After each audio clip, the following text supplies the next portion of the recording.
Welcome to the Orthocast. Today our guest is Father Michael Butler. He is an Orthodox archpriest for over 28 years. He is a competitive bodybuilder. He talks about masculinity, man stuff, orthodoxy with lots of other YouTubers, including Paul from Manifesto, David Patrick Harry, from Church of the Eternal Logos. So if you like our conversation today, definitely go check out his other interviews on YouTube. So thanks for joining us. Thank you. I'm very pleased to be here. Yeah. Always glad to talk about man stuff. So my first question for you is, you're a convert to Orthodoxy. What were your early experiences with Christianity? Okay, I'm a native Texan. I was raised in an extended family in East Texas where my great grandmother was the grand matriarch, and they were all a huge number of cousins and aunts and uncles, and they were all fundamentalist Southern Baptists. Yeah. My grandfather, however, slipped across the border from Louisiana, and he was Cajun, and so he was Catholic. Hmm. And so my mother and I, by extension, were the only Catholics in an otherwise extended fundamentalist family. So I was raised Catholic. In the little town where I grew up, there were 5 Baptist churches and 1 Church of Christ. There was not even a Catholic church in the town. So we had to go the next town over to get to Mass.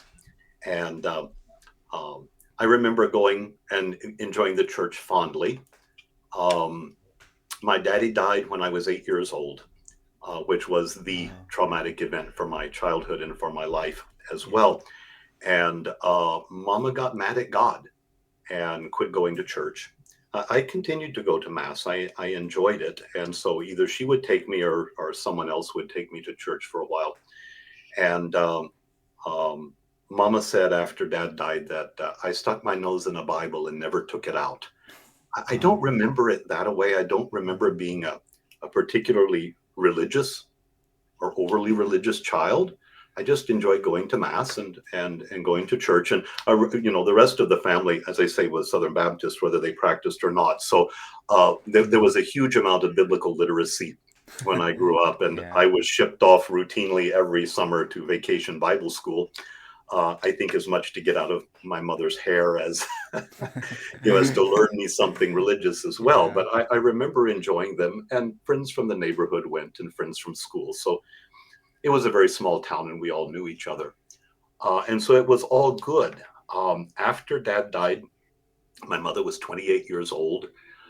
She had me and my younger sister, as a widower, and the she remarried.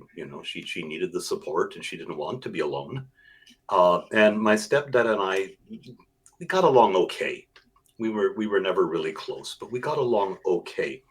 And he moved us from the little town where I grew up and was related to half the population down to South Texas on the Mexican border, where he had grown up and where he had some opportunities for work.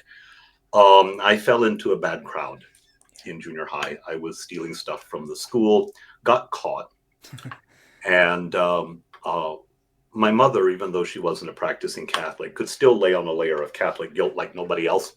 Yeah. And so, she said, stealing is a mortal sin and you will go to hell for that, which Yeah. terrified me at the time.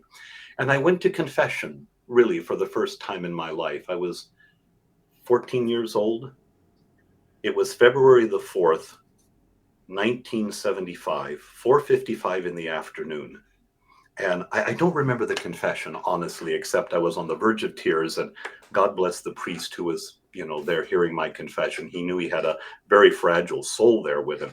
Yeah. And, but walking out of the church, and again, this is South Texas, so it's subtropical like Florida. So you walk Yeah. outside in early February and it was, 60 degrees, Yeah. 65 degrees, something like that. And as I was walking down the sidewalk, the world changed. Um, the light went golden. I heard the song that creation sings to its creator. I can't describe it beyond saying that trees are soprano and or trees are bass and grass is soprano. That's about as close as I can come. Wow. And I knew in an instant that there was a God, he was personal and that he loved me. And it turned my heart inside out. Wow. And from that point, I became a rather fervently devout Catholic. Mhm. And I decided or knew that I needed to be a priest in those days.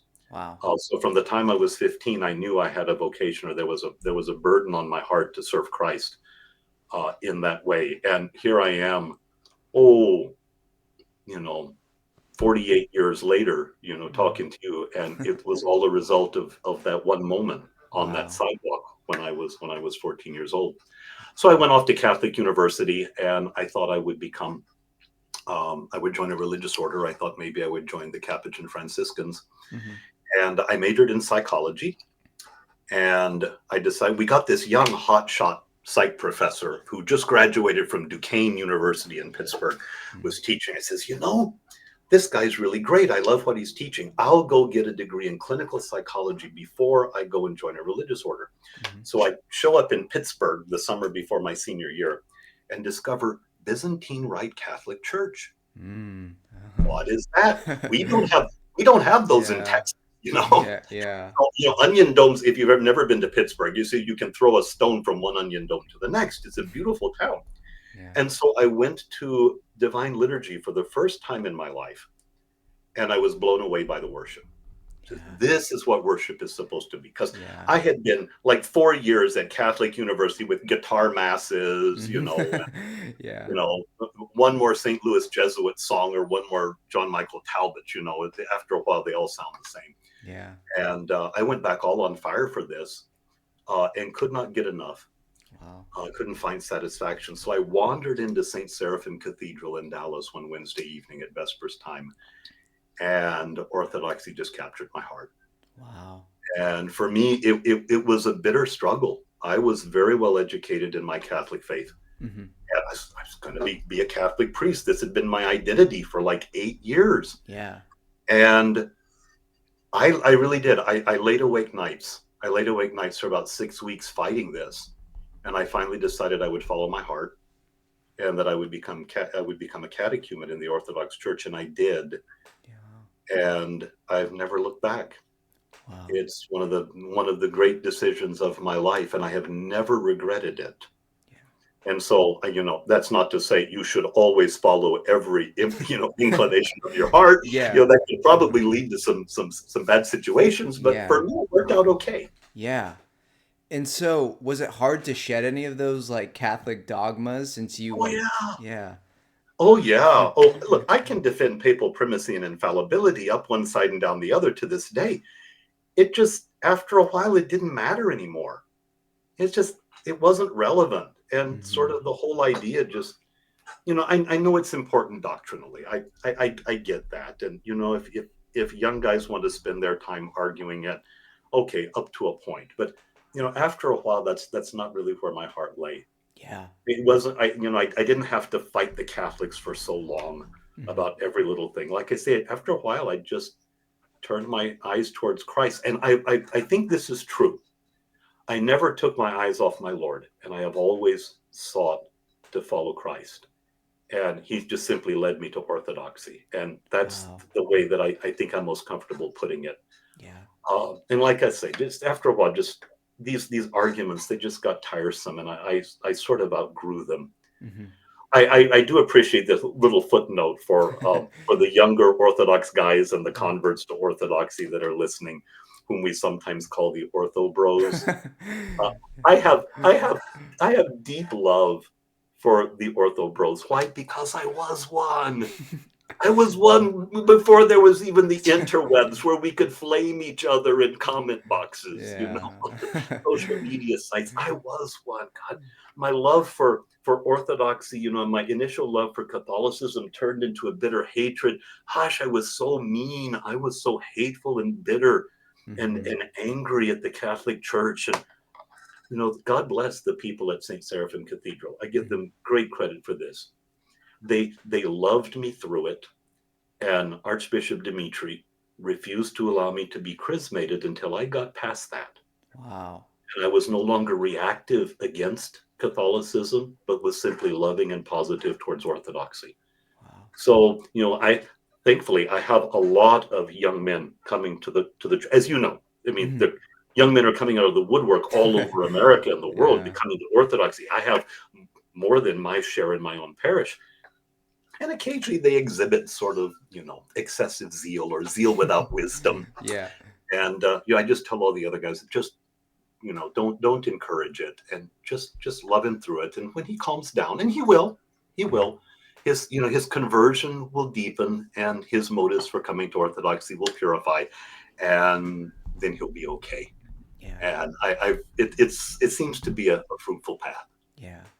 And so, how many years after becoming Orthodox did you go to seminary? Since you wanted to become a Catholic priest, were you like right Mm. away? I want to go to like Orthodox seminary.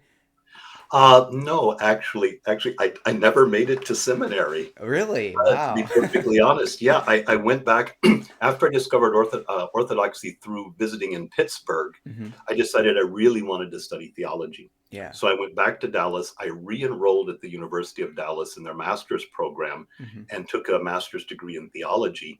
And then I went to Fordham University in New York for a PhD in church history and patristics. Mm.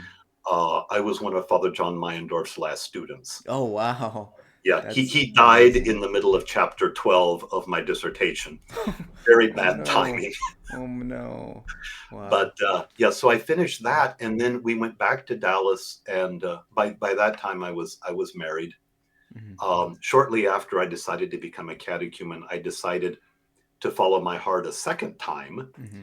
and I was working at a hospital at the time, and there was this lovely young woman with these big, beautiful gray eyes that worked around the corner from me in the lab, and I decided, maybe there's something there, and I decided that I would start dating, which kind of puts the kibosh on wanting to become a monk. So Yeah. that was another really big decision in my life. Let me Yeah. see if this goes somewhere well and good. If it doesn't, there's always the monastery to fall Yeah. back on. Yeah. But that was another decision I never regretted, and I've been married now 38 years, and it's Wow. it's been good, Yeah. been real good. Wow. So anyway, so I never made it to seminary. I went back to Dallas. Hmm. Vladika Dimitri ordained me a deacon, Hmm. so I was ordained in Dallas as a deacon. That was about 35 years ago now. It was Wow. in 1988, 89. Then in 92, I moved with my wife to Michigan, Hmm. and I served here in Michigan a number of different parishes as a deacon. And then a local parish had lost its priest and asked if I would consider ordination for priesthood. Wow. And the late Archbishop Job and the Holy Synod of the Orthodox Church in America agreed that my education, my years as a deacon, the liturgical training I had under Archbishop Dimitri at the cathedral in Dallas were sufficient to get me going. And so I am the first product of the OCA's late vocations program after it was Wow. reconstituted about 30 years ago. So I don't think they've regretted ordaining me. At least if they have, it's been very quiet. I seem to have been okay up to this point. Yeah. So Yeah. Wow, that's amazing. So, during this process, how did you learn more about Orthodox? Obviously, there's like going to the liturgy and like kind of like mhm, seeing the application of this theology. mhm. But like a lot of these resources weren't like translated into English or anything. So, so how do you No, navigate no, they that? weren't. I know we're so used to having everything available at our Yeah. fingertips. I tell you this, this is the honest truth. So I started as a catechumen in 1983. If there was a book published on Orthodoxy in the English language prior to 1990, I could afford to own it. And that was as a graduate student, even. Yeah. There was so little. Yeah. After that, things began to explode, and there's no keeping up nowadays. There's really not. So I bought for myself the entire Ante and Nicene and post Nicene Fathers collections. Yeah. What's that, 30 volumes or something like that. I read a lot of the fathers out of there. I Wow. read everything I could get my hands on. When I was good, when I was in my PhD program, I had taken Latin and Greek. I could Wow. make my way through some things in Latin and Greek. My French was very good at the time too, so there were a lot of resources translated into French. So that was kind of what I did. And between that and then when I moved to Michigan, I have always been close to Holy Door Mission Monastery, which is here. Hmm. The late Father Roman Braga, may we be worthy of his prayers, was my spiritual father for 23 years. Wow. I think he's a saint. I think the cause of his glorification will take place within my lifetime. I look forward to seeing that. So I had a bit of monastic training, a bit just hanging out with the nuns and with Father Roman a lot. Yeah. Yeah. Wow. That's So that's kind of what I've done. yeah. Wow, that's really cool. That's a really impressive like skill set and education and experience. And that kind of goes into my next question is, when did you get into competitive bodybuilding? Oh, Scott, yes, that always comes up. I know Orthodox priest and bodybuilding. What a Yeah. strange juxtaposition.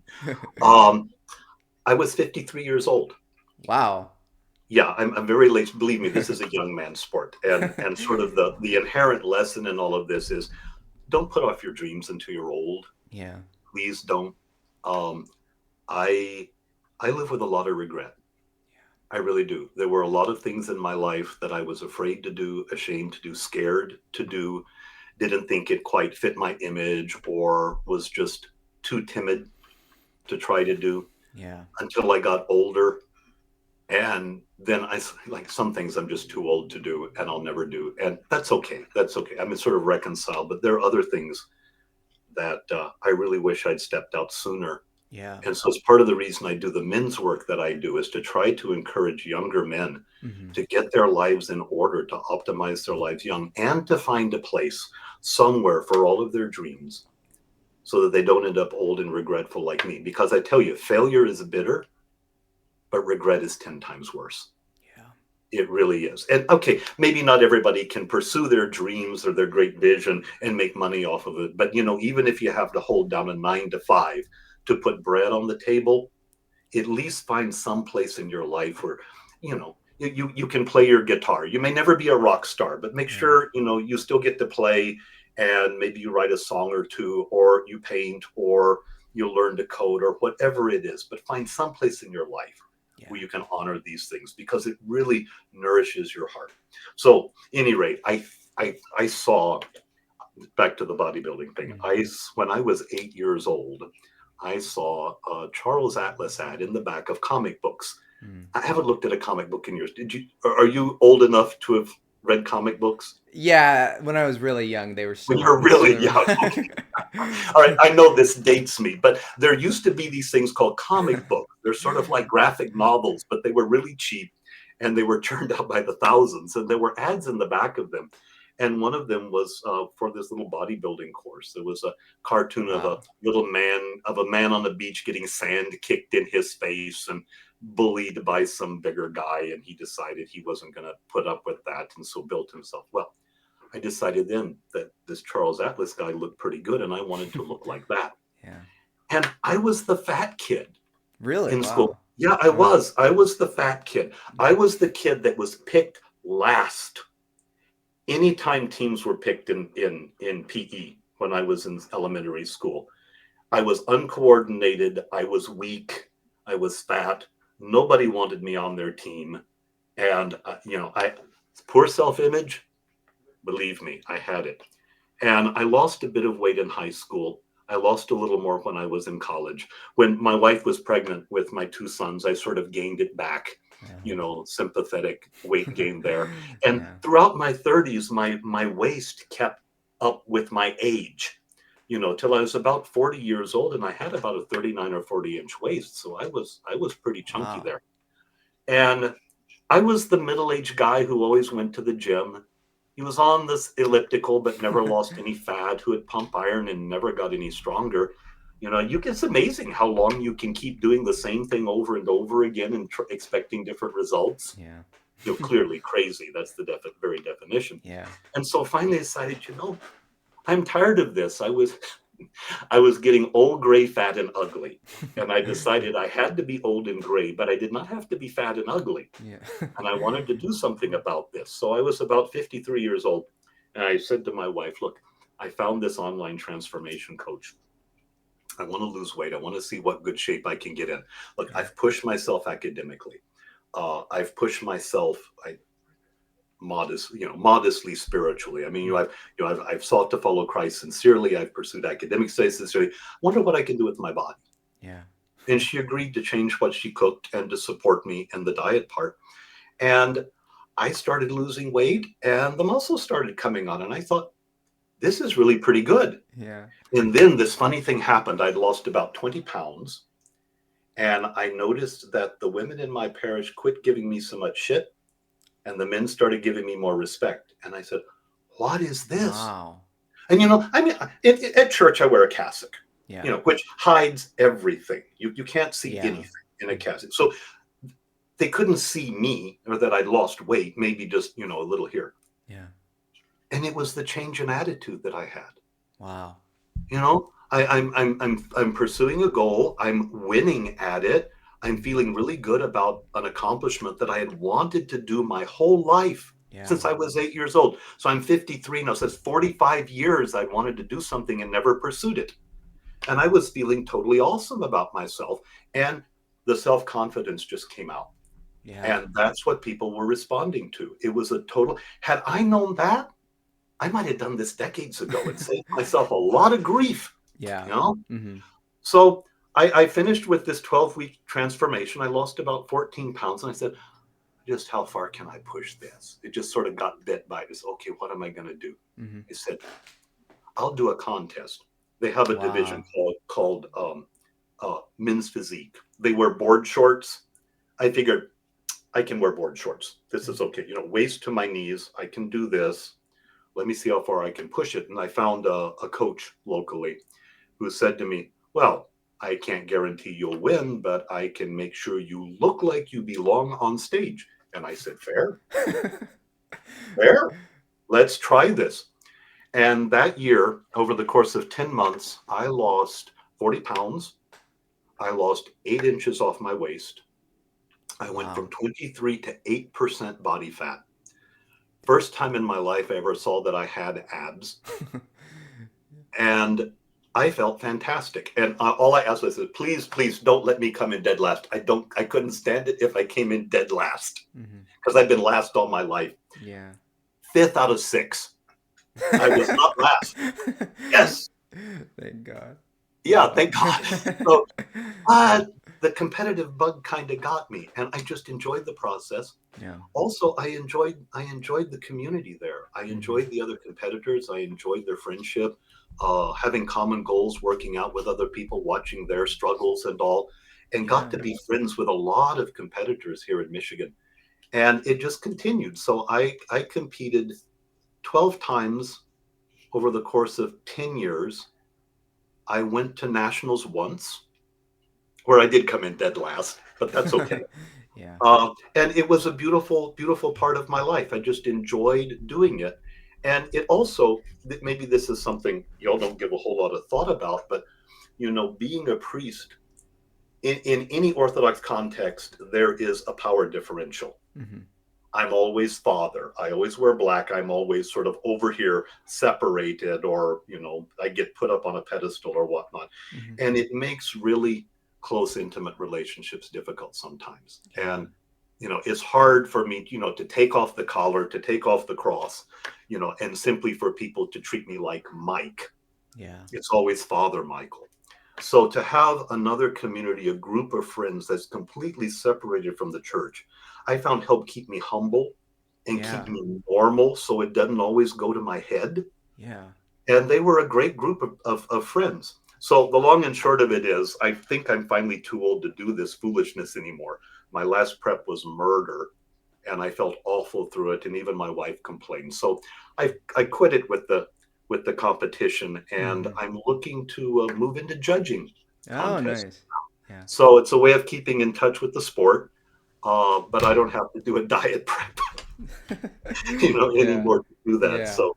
So that's kind of where it's going. Yeah. And I know a lot of people get weirded out, at the thought of a priest doing competition, but it's really not. It was a great community of people, and as you know, most all of the young guys that are coming to the church nowadays, they all work out. Yeah. Every one of them work out. True story. True story. One of my current catechumens showed up at Sunday liturgy. I saw him. We have a bunch of guys in the church, younger men, who watch out for fresh meat, or excuse me, visitors. And I sent one of them. I said, "Look, fresh meat over there." And we brought him in, and I saw good. He's hooked. He's standing there with the other guys for liturgy. Good. They're taking him. He came to venerate the cross. They took him to coffee hour, so he's not getting away. And I go into coffee hour after liturgy, and when I walk up to the table, he's got his cell phone out, and what he's got on there is video of his first time squatting 405. Oh. And I said to him, bro, you've come to the right church. Oh my, yeah. So that was our first conversation. It's like, oh, Father Michael lives, he's cool. And it just gives us another point of contact Yeah. and something else to talk about. And they love it and I love it.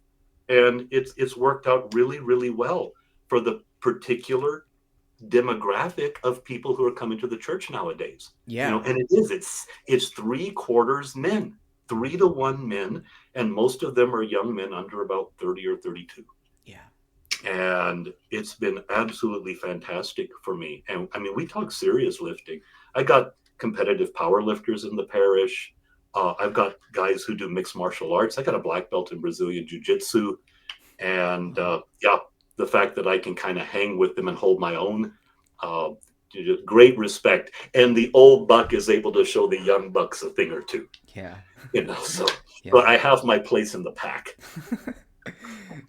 That's really awesome. I think you hit on so many amazing points. I think there is a huge correlation between like going to church and going to the gym. I think, men Oh, need yeah. something to like go and do like active, like something that's gonna, Oh, yeah. they need that discipline. And They do. yeah. They do. And the gym is a fantastic thing for it. Mhm. Can I drop a name? Sure. Yeah. Yeah, my business coach is Bedros Keuilian, who's a rather well-known podcaster, and he's an entrepreneur, owns 7 businesses and all, and he owns Fit Body Bootcamp franchise. Mhm. Okay, so at any rate, he says to me one day, or he says frequently, fitness is a gateway drug for men's self-improvement. It is, yes. So if you can get guys to go to the gym, you can change their whole life. Why? Because what are the lessons you learn from the gym? First off, you're not going to see a change in your body for a month. Yeah. Your closest friends or family are not going to see changes in you for 2 months. And the rest of the world isn't going to see anything for 3 months. So a change in physique is not the first lesson. What are the first lessons? You make a plan. You stick with a plan. You go even when you don't feel like going. You learn to work through pain. You learn to delay gratification. Mm-hmm. You learn to eat differently if you're serious about it, and you learn to grind. And if you can learn those things, those lessons are fungible. You can use them in every aspect of your life. And if you can grind at the gym, you can grind at school, you can grind at work, you can grind through your relationships, you can grind through the side hustle, you can grind through anything. And it's absolutely beautiful. I've seen it time and time and time again. And so, yeah, that's what we do. We get you to the gym. We can change your life. And it is ascetical. Yeah, it It is. really is. And some people who don't understand, young men or gym culture, think, oh, it's just vanity. All they do is look at themselves in the mirror or something. No, every time I go into the gym, I see people slaying dragons. I see guys working through anger and broken relationships and disappointment and bad upbringing, who are overcoming addiction and alcohol and porn and drugs, getting over that toxic relationship with that girl. That's what I see. And it's beautiful that it's a healthy, brilliant way for them to work through all of that stuff. And I see the changes because I'm a friendly cuss and I talk to a lot of people, but I see the changes in their personalities. I see them calm down. I see the anger get burned away. Yeah. And I see peace and calm restored to people's souls. Yeah. It's beautiful. Mm-hmm. Yeah. And then I think you hit on another point where it's like never too late to start. Like you at 53, it's like, why didn't I start earlier? Like there's no, like everyone knows this. I should be working out. I should be like actually going to church, but like taking that next step, that's going to make the difference. And, once you get on this like self-improvement journey, I think it just, compounds where it's like, now I want to fix like every aspect of my life. And all the things you talked about are essential for Christian life too. Like being able to deny yourself, being able to be disciplined and fasting and prayer and all of this. So and grinding through it when you don't feel like it. Exactly. Getting up and going to liturgy when you've been out too late on Saturday night. Yeah, all of that. It's absolutely true. And it's never too late to start. Okay, I got started at the gym seriously when I was 53. Would that I'd had sense enough to do it when I was 23, but I didn't. So, I look pretty good for an old guy, but I'll never look like the guys that I always looked up to, back in the day when, I was just saying, gee, I wish I could look like that. Yeah. It never happened. And, it's part of my regret because I waited so long to do it. But I'm 63 years old and, I'm in pretty good health for a 63-year-old man. Yeah. And I can Yeah. put a lot of younger guys to shame in certain respects too. Yeah. And not that I set out to do that, but it's simply a fact.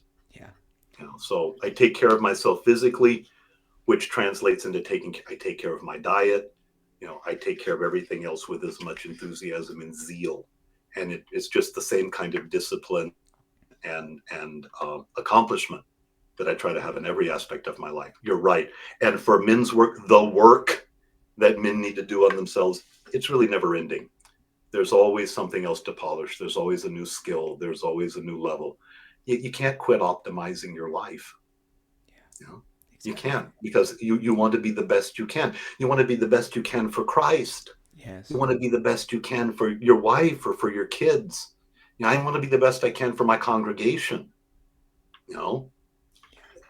And whatever that looks like, but you find those things and you optimize your life so that you can do the best that you possibly can. And Yeah. that's where you find meaning. It really is. It's where you find meaning and a very gratifying and satisfying life. Yeah. You got to shoot for perfection and you'll achieve excellence in that. But Yeah. if you're not aiming Well for, said. yeah. There you go. Yeah, that's it. Yeah. You got to aim for the highest thing. That's which is, Oh yeah. What is it? Aim for Christ. the stars, and if you only hit the moon, bro, Yeah. you hit the moon. Yeah. Exactly. So on this topic of kind of like men and men's issues, you talk about that a lot, about like masculine virtue. What is masculinity and what is it not? Because there's so much confusion on both sides, like kind of like radical feminism, and then there's like, kind of the manosphere kind of reacting to that type of stuff. Yes. Yes. Um, things are not well for men nowadays. Between the claims of the progressive left, the cries of toxic masculinity, wokeism, the Me Too movement, and again, wokeism with regards to equity of outcome, Mm-hmm. where men's natural striving to get ahead get shamed. Yeah. The emotional range that men are allowed to have. I mean, really, what are men allowed to enjoy in the popular culture Yeah. nowadays? Exactly. I'm going to be facetious here, but what is it? It's boobs, beer, and bacon. That's all men are really allowed to enjoy. Yeah. Bread and And even circuses. then, excuse me, Oh, bread and circuses. bread and Yeah. circuses. Yeah, Exactly. yeah. But then we're even shamed for enjoying those things. Yeah. And if men, and then the claim is that, oh, men just need to get in touch with their feelings, or if men just learned how to cry, Yeah. or come on guys, just pull yourselves up by your bootstraps, and get with the program, Mm-hmm. then men's lives would be better. And yet it's a phenomenal thing. No other group, neither women nor any minority group, is ever told, oh, just pull yourself up by your bootstraps. Yeah. If a woman has a problem, we go out of our way to change society so that women aren't uncomfortable. Government programs, set-asides, Title IX, women's programs, scholarships, and all for women, or change the laws so that women can have equal access or playing field or what have you. None of that exists for men. Absolutely none. Yeah. And, and men are starting to kind of check out. College enrollment is down significantly. Men's participation in the workforce Mm-hmm. is very like 1/3 of men are not in the workforce right now. A third. And that's not just old guys who are retired and boys who are too young to work. I mean, this is able-bodied men who are simply not working. And one of the scarier things, 45% of guys 18 to 25 have never approached a woman. Now, families are the building blocks of society. Guys are scared to death to approach a woman, don't know how to. You know, things are not good right now. And I don't lay blame anywhere. I'm not willing to blame their parents. I'm not willing to blame the guys themselves. I know I say sometimes, that, when they come to the church, or when they come to me, usually they're in their late 20s, is Mhm. sort of the guys I'm most able to help. Yeah. And I'll tell them, oh, so 15 years of smoking weed and playing video games and jerking off to porn have not been the best preparation for life. I say, wow, Father, did you have to cut so close to the bone, man? But that said, that's almost every guy's story there. And Yeah. then it's time to grow up and they don't really know how. Yeah. And so a lot of what I try to do and work with in defining masculinity, I define it in terms of mature masculinity. Mature masculinity is, first of all, a gift. Our masculinity is a gift to us from God. Hmm. Same for women. Their femininity is the same thing. Yeah. But I'm talking about guys now. Hmm. It's a gift to us from God for which we should be grateful. Thank you, Jesus, you've made me a man, with all the burdens and responsibilities that go with that. Yeah. And then, being grateful for that, we then turn and use all of our masculine capabilities and our talents and our gifts in ways that add value to the rest of the world and are in service to other people around us. That's what we do, because satisfaction in life comes from meaningful engagement and meaningful responsibility, in protecting and providing for a wife and for a family, for standing up and showing up in church, and offering our worship to God, to Hmm. adding value to an employer, or creating a product that relieves other people's pain and misery or makes their lives easier. Those are beautiful things. You know, Younger men sometimes think, that satisfaction in life comes between a woman's legs, or at the end of a joint, or the bottom of a bottle, or the next level in a video game. It doesn't. Genuine satisfaction comes from service in the world. That's why we're given two great commandments. The first is to love God, and the second is to love your neighbor. Yeah. And when our focus is off of ourselves and onto God and our neighbor, that's where real meaning and joy comes from. And so for me, helping younger guys to sort of get over uh, too much focus on themselves, Hmm. and to learn to turn outward, and first learn that they do have something to give. Yeah. Because I'm not finding pride and vanity as the greatest burden on younger men nowadays. It's a crushing lack of self-esteem, Hmm. crushing lack, and huge amount of insecurity. Guys just don't believe in themselves. They don't think they have anything to offer. And we all do. I mean, even Christ says it in the Beatitudes. Look, just give a cup of cold water to one of the least of these. You won't lose your reward. We've all got something. We can all offer a word of encouragement, even a word of encouragement.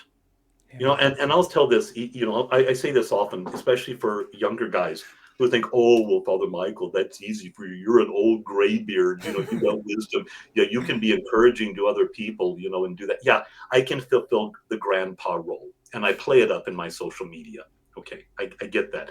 But do you know how much it means to a high school kid if a college age guy says to him, man, that was sweet, or you're doing a good job. That's a beautiful thing that you did. Yeah. It means the world to him.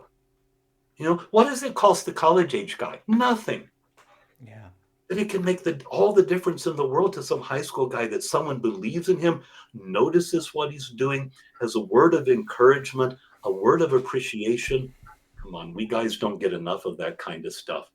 Yeah. And it can be the difference, but it's stupendous, the difference it can make in the life of another man. So don't think you're too young, or that you don't have anything to offer. We all have something to offer. And if we can be encouraging and uplifting to other men, I think it's one of the simplest and one of the most profound things that we can do.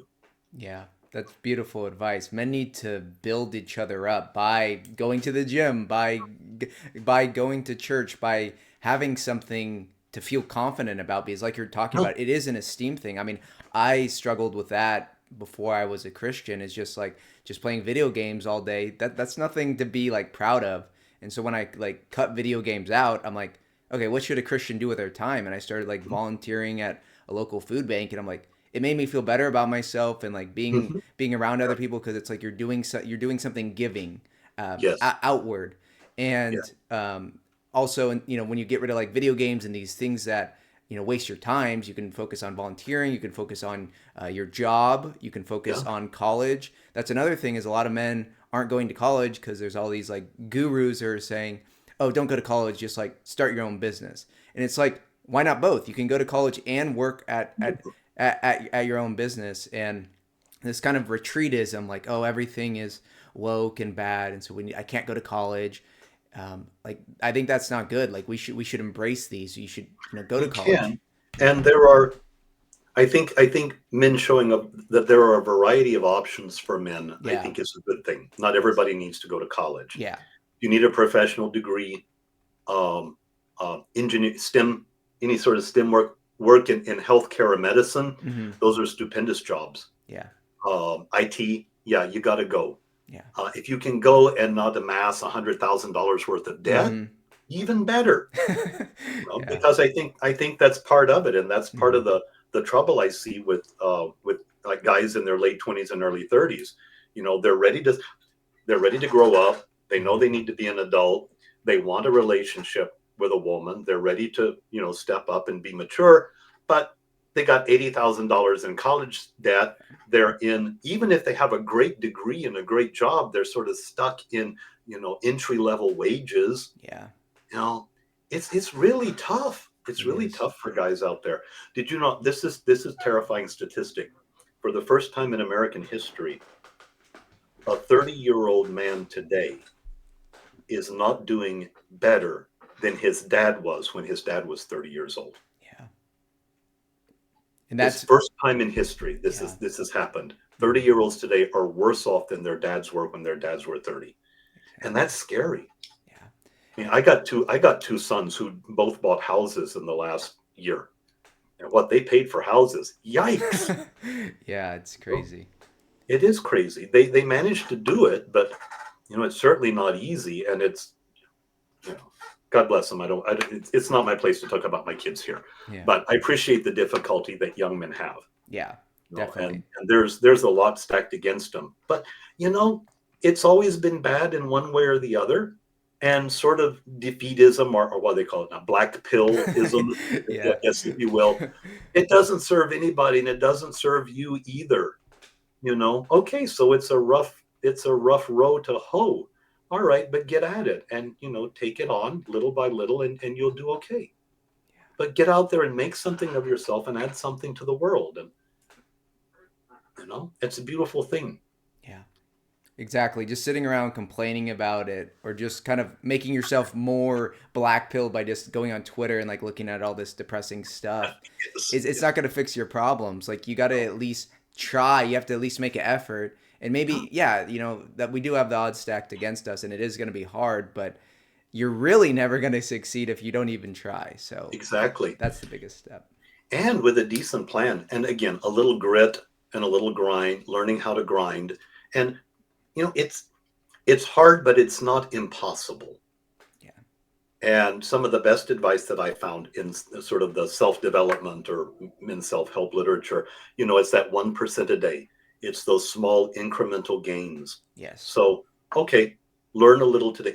Get up every morning and say your prayers. Hmm. Okay, maybe it doesn't seem like much, but you say your prayers every morning in front of your icons for a week, a month, a year, 10 years, and you're going to look back and say, wow, you know, my life really is substantially different.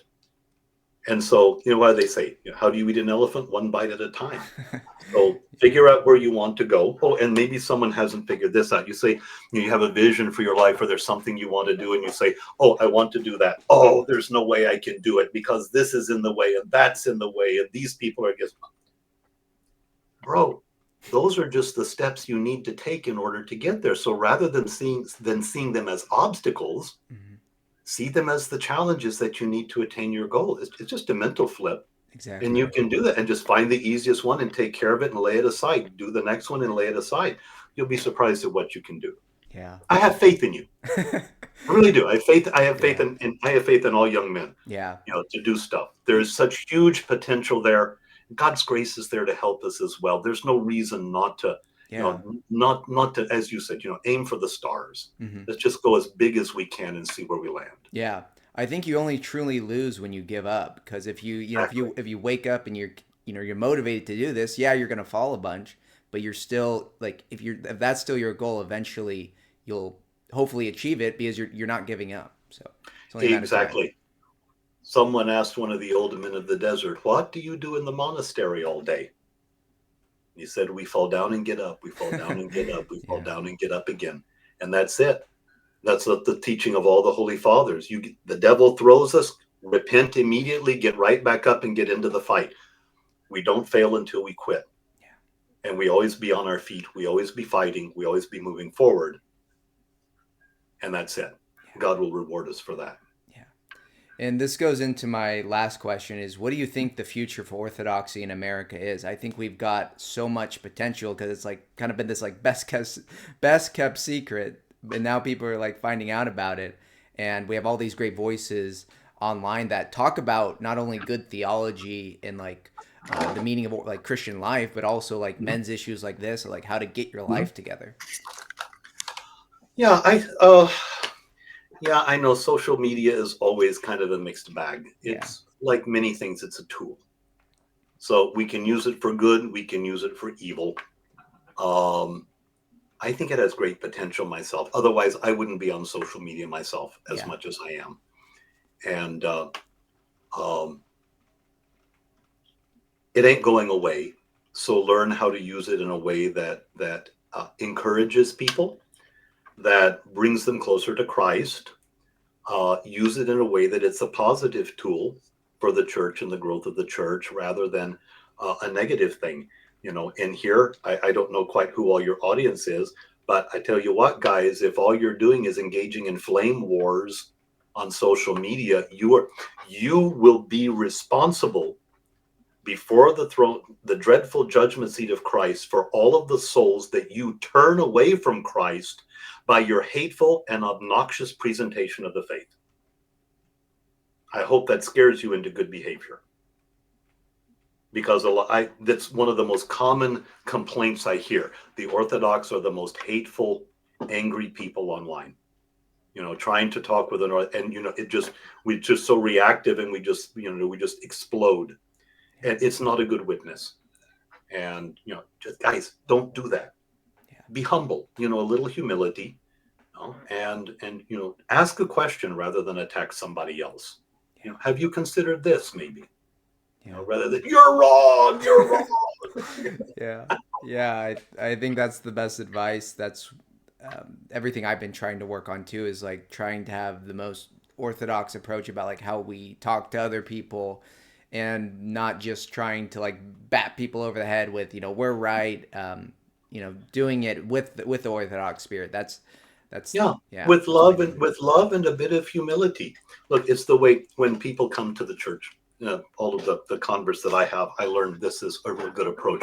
So, for example, I have someone from an evangelical background who's Hmm. interested in orthodoxy. I try to get them to coffee. This is the secret way into the Orthodox churches. You have coffee with Father Michael, and that's the true door in. Okay. Yeah. Then I get them to coffee, and what I do is I ask their story, basically what's your lived experience of God to this point, and they tell me the story of their walk in faith, and I then affirm every single thing that I can about their journey. You found Christ early. You love his scriptures. You seek to do his will. You've tried to be a member of the body of Christ. You've tried to live as a Christian. You give of your time, and your effort and your money. You try to improve the lives of other people. You try to be a good witness for the faith. God bless you. That's all beautiful. Now, here's where that fits inside of the bigger story Yeah. of orthodoxy. And when they can find everything that I can positively affirm and give it a broader context, then they can see their life in a new way and in a richer way. And I found Exactly. that it really works very well. And of course, they have some erroneous beliefs. That's Hmm. fine. So there are gentle ways we can ask about them. Usually they ask about them. Yeah. Well, I read Orthodox believe this, but I always believe that. Then you can answer a question, but you don't have never go in with guns blazing. Yeah. So They, it seems to work well. yeah. Thank you so much. I think this is a great place to end it. I'd love to have more conversations in the future. Thank you Hey, so I'm much for here your for time. you. Yeah. Yeah, I'm here for you anytime. Glad to be of service. Thank you so much. God bless. Thank you. You too.